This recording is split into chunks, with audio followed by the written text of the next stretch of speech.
Bud Light, proud sponsor of Texas A&M Athletics. Bud Light says, Giga Aggies. It is the St. Joseph postgame show following the Aggies' 66-63 victory over the Florida Gators here in Gainesville. And that's how we tip off SEC play. And before we got started, I asked Buzz Williams what changes in conference play. And he says the value of every possession. And if I can add to that, Buzz, the value of each Aggies' performance. I told John, if you take one out, you don't win this game in a one-possession game. Everybody contributed to this victory, didn't they? Yeah, and so much of their contributions are not completely shown in the box score. When you're playing a possession game like that on the road, when it's a one-possession game, two-possession game throughout, there's so many things that don't show up. And I think that, you get mesmerized by points, you get mesmerized by some of the things that the general public realizes. But the game that you have to play, the game that we have to play, is in those intangibles that don't necessarily have a stat attached to it. And I agree with what you said. In this kind of environment versus this sort of staff, this sort of team, arguably a first or second team All-American that everything runs through. I thought our staff was spot on in our plan, and I think our guys did a really good job in practicing that plan. And I think throughout the game there was great confidence in that plan because of how they received it, because of how they practiced it. And then it was coming to fruition from the beginning to the end. And it was a great step in regards to maturity and understanding the intangibles that are required, not for success, just to have a chance at success. Well, one of the things, too, that as we see this team come together, and we're looking for identity. I mean, for 40 minutes. I mean, there's a couple of spots, but it's basketball. You're going to have that. But what I thought was so impressive was with what you had to deal with between injury, between foul situation, between their runs, between subbing, defense, offense, and when you do that, when you mix match all that stuff. People you don't have timeouts for every situation. And the communication I thought was impeccable when those critical times, because there was a number of them. Yeah, really, really good wisdom in every word that you said there. And that's literally, Coach, what I just talked about to our team is there's so many things that you can't control. Henry turning his ankle, Jew banging up his wrist again because he hurt it last week. Andy playing more minutes, I think, than Andy has played since he's been here, fouling out. Mo, his knuckle went completely the wrong way. You can't. Dre on what is game point gets the rebound and turns his ankle. Despite all of that, there's still a responsibility. There's still a standard that's required, regardless of your name, regardless if this is your first SEC game or not. And I thought the connectedness of the staff and the team was very evident. And there's so many hard decisions that you have to make. And sometimes the decision is to not make a decision. But the indecision, should I, shouldn't I, that is a decision. And in this sort of game, and you could say that almost about every SEC game, you can't have indecision. Even if the decision is wrong, you have to be convicted that you are doing at that moment in time relative to the information you have and the information you have prepared for. This is the right decision. This is the probability. And your team has to be have the same angst. Yeah, this is what we got to do. And I thought that was evident in many respects, Coach, for the first time all year. I agree with you totally. And the other thing I would say that was so impressive in the second half goes to that point was when they made their runs, whether it was a dead ball or you communicating with them when they're coming down the floor, Yeah. we stopped those runs. There was a sit-down moment for the crowd because plays were made. Yeah, a few things on that, and my brain is so chaotic normally, but it's for sure chaotic after a game. They go on an 8-0 run to start the half. Yeah.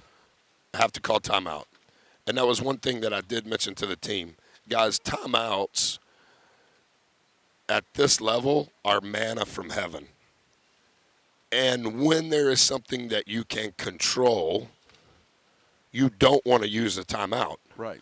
Because you want to have those timeouts to manipulate that game on things that you can control. Whether it's a foul trouble issue, whether it's offense for defense, whether it's a short clock, you need multiple timeouts. And other than that timeout, Right. those other timeouts we used were at the right time, and the execution was right. Our ATO offensive efficiency was 1.5. Right. Okay, now That's about as good as you're going to get. and here's the other thing. A couple of more things. Our ATO defensive efficiency was 0.87. So now all of a sudden it's their ball. What are they doing? How can you articulate what they're about to do or the probability of it to your team? And who do you need in relative to, is the ball side out? Is the ball under out? We have to get a stop.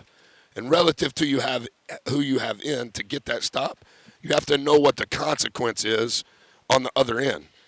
Vice versa. Our ball, side out, under out, we have to score. Who do you need in? And do you understand the consequence of that on the backside? There's a lot of content that's required to absorb, but there's a lot of content that has to be executed. That's the thing. And here's the other thing. In a 70 possession game tonight, 16 of those possessions are an ATO. Okay, well, I don't know the exact percentage of that, but it's in the 20s. Okay, then you have to play a game within that. You have to play a game within that. We won that game 24-13. Okay, that's How big is that in this kind of game? On yes, the sir. road. That's Yeah. right. Well, you know, It's two huge. things that you made me think of. One was your out of bounds reaction when you did the little play where Tyrese and Wade, they were overplaying. Yeah, and Four and I were talking about it the whole time. We do have a play for that, and Four kept going, Coach, it's going to work, it's going to work. And I said, Four, I know I'm watching it too, but I don't want to use it now. You use it. And he goes, okay, good talk. And then, do you remember when he did it? Yeah. They had just scored. We had to score. And we're calling it milk. Okay. Milk is not the play. Milk is another word for what we're doing. But Ford looks over at me during the milk. He looks at me and I wink. And he nodded his head like I'm from South Dallas. I know what that means. So as he's nodding his head, I'm watching Boots. And I mean, Yeah. I have great admiration and adoration for Boots. And I see Four and Boots on their Like subliminal whatever body that language. is, yeah. And I'm like, Here it comes. damn, I hope this works. Damn. And then what I wanted to say is when somebody fouled out, solo foul out, or Jew fouled out, something happened, and I put H in. Yeah. So I'm telling H, they're not going to foul you, but this is what I need you to do relative to what Boots and Four are doing.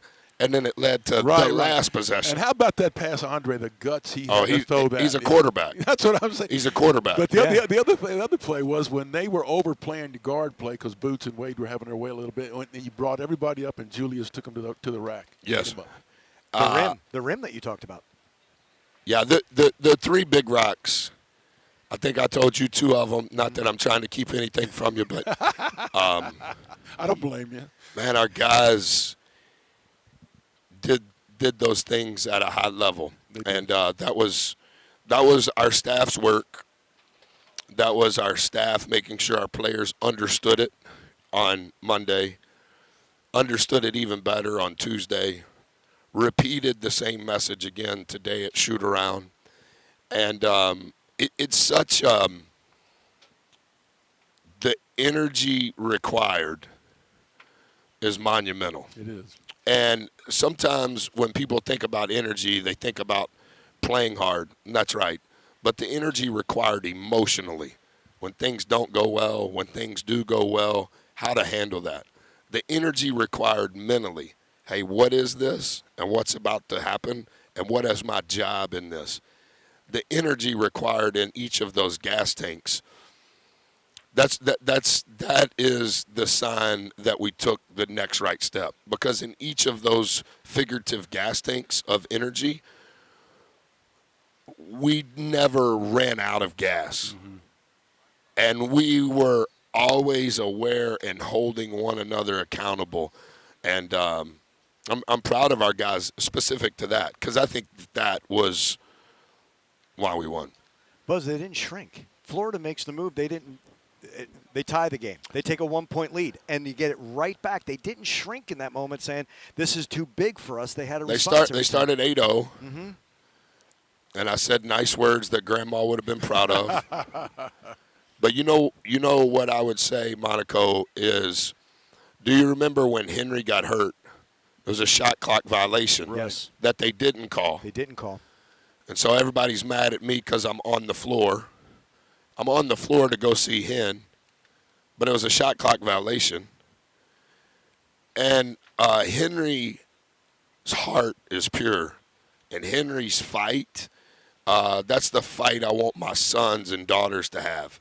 It's built on the right stuff. It's not egotistical. It's competitively fundamental. Like, he's got the right foundation. And our guys know that. Mm-hmm. And he is an energy giver. He is not a drain. He doesn't have egotistical drama that comes with him. And arguably, he's been one of the more durable players that we've had since COVID. Mm-hmm. I think he's missed 2 games. Our players' response to that, I thought, was huge, because they know how important he is. And what about Jew? I mean, Jew's playing a first or second team All-American in his first SEC game on the road. And, man, he was impressive. He shined. Oh, I'm telling you. He was impressive. Yeah. Well, but I thought our guys' response when Hen went down, that's when I was like, oh, we're growing up in Gainesville. That was when I knew, like, okay, well, let's go. And then when Mo dislocated his finger, when Andy fouled out, the response just kept getting better. Yeah. And that's what I told him in the first ATO of the second half. We got to respond in real time. Right. We ain't got time for your feelings. We ain't got time for it's over. You got to respond now. Yeah. Now. You got to respond now. I love that it was late in the second half or later. We're on defense. That entire bench is up, signaling the same play they know. to their teammates. They know. I love that. Yeah, and you know, like, those guys that don't play, to be the teammates that they are, that's just as important as the guys that do play that made the plays that they made. Yeah. When you know that your peers are for you, and when you know that your peers are just as invested in regards to their knowledge gas tank, that's huge. It's a team win. Everybody gets to celebrate. Everybody Hey, so contributed. one thing that Andrew and I said, I mean, we showed toughness tonight. The toughness, we've had toughness. You know, we're tough. Spurts. We've had spurts. Not 40 minutes of toughness like this. No. My only lament to this is we're good to go. The team's good to go. I don't know if Andrew and I are tough enough to sit over here and call it. I was exhausted at the half. The thing that we talked about on Monday when I talked to our kids about the SEC is we have 63 days of work, and 9 of those days will be off. 9 of those days will be off. In those other 54 days, there's work required. And within that work, there's responsibility. And like I just told them, guys, tomorrow when we wake up, we have 59 days. That's it. Tomorrow's 2 day. Mm-hmm. Yeah. And then there are no buys. Right. We're going to work 6 days a week in a row. And that's the way most people in the world work. Guys that wake up, ladies that wake up every day, they work 6 days a week, and they go to church on Sunday. Yeah. And that's when they rest. And that's what this is. Buzz, thanks so much for Yeah, joining us thank you. after this. Congratulations on the win. Thank you. 66-63, Texas A&M over Florida. John and I will wrap up the St. Joseph postgame show. When we return, this is Aggie basketball from Learfield.